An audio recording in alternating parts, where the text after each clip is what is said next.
नमस्कार दोस्तों, आप देख रहे हैं रंजन क्लासिकल एंटरटेनमेंट। जैसे कि खेसारी लाल यादव आज जो है 1 मार्च है कोलकाता पहुंचे हुए हैं अवार्ड शो के फंक्शन में।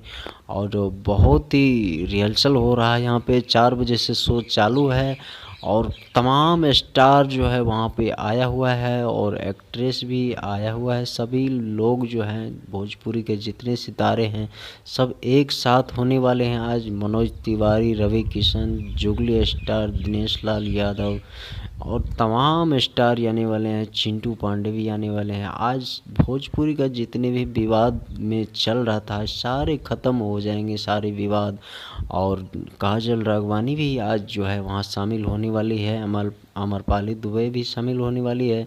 जैसे कि जितने भी भोजपुरी का एक्ट्रेस है सब वहाँ पे आने वाले हैं और पहुँच चुके हैं। सब लोग वहाँ पहुँच चुके हैं, लगभग वहाँ सभी लोग पहुँच चुके हैं।